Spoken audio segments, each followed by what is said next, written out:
И здравейте, приятели! Аз съм Давид Диков и добре дошли отново в канала ми. Днес, както сте разбрали от заглавието, ще правя упражнения, които правя преди всяко състезание. Ако искате и вие да ги направите, аз ще направя такава поредица.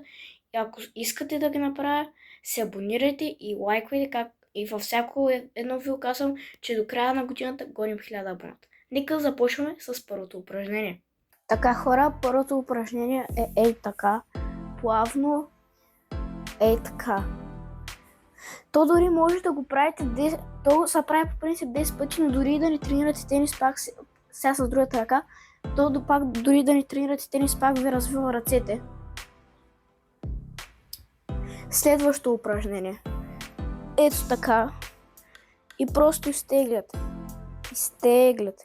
Това също упражнение 10 пъти. Като цяло всички упражнения с ластика са по 10 пъти.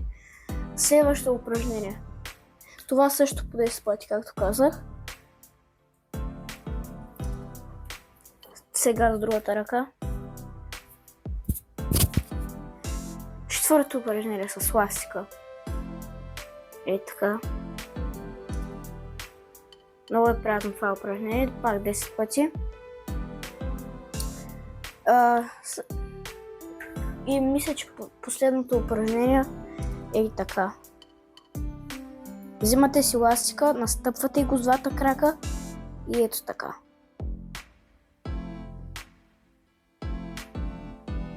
Също 10 пъти.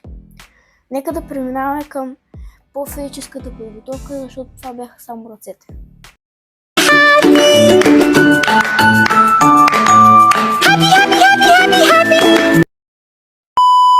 Хора, кучето ще се вижда малко, но то няма да ни пречи спинка.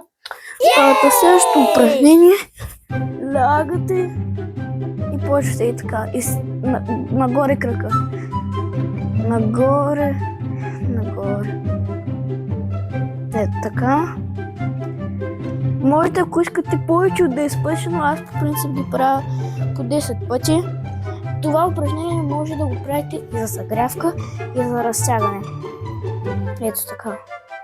И може и да задържите. Аз го правя по двата начина. Даже мога да загряваш така и краката. И пръстите също. Следващото упражнение. Ето така. Ръката горе, след това минава и отива надолу. Нагоре, надолу. Нагоре, надолу. Както казвам,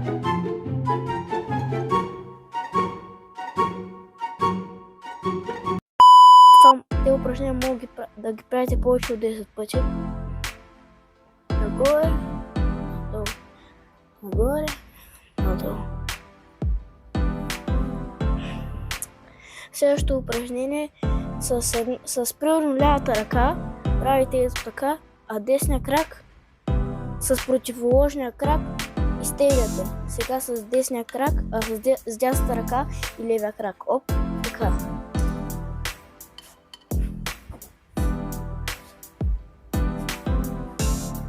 Така, хора, след това трябва ето така и надолу. Нагоре. Те упражнения, които сега ще ви покажа, може и за разтягане, може и за гряване, а може и едновременно като разтягате. Така, следващото упражнение. Ето така. Ето така.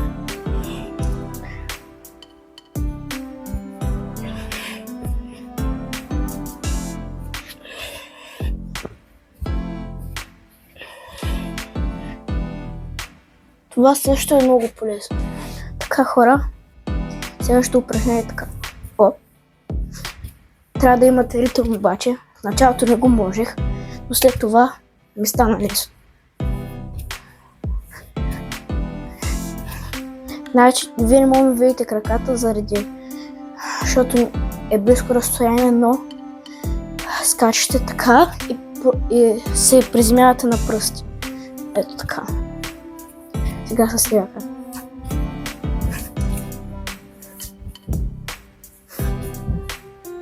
Така, хора. А отгоре... Това няма значение. Така нагоре, назад. Напред, назад. Напред, назад. Напред.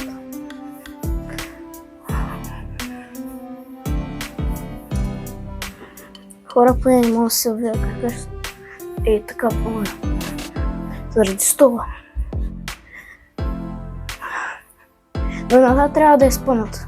Не само напред.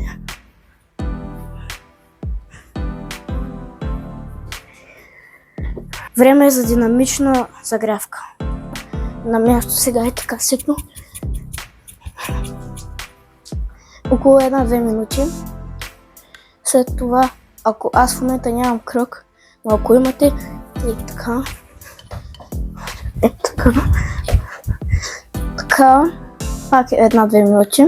Те всички упражнения са като цяло 1-2 минути. Следващото упражнение е ето така. Това може би го знаете. Оп, оп.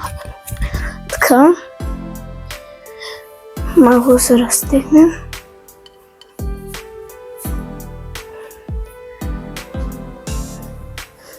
Следващото упражнение е ето така. Петите в дупето. И последно упражнение. Не, предпоследно. Нагоре коленете.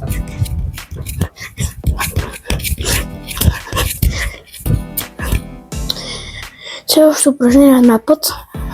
Така. И продължава се напред. От това беше от това видео, хора. Ако искате втора част с разтягане, абонирайте се, лайквайте. Нека това видео да събере 100 гледания и 5 лайка. И ще направя втора част с разтягане. Чао от мене!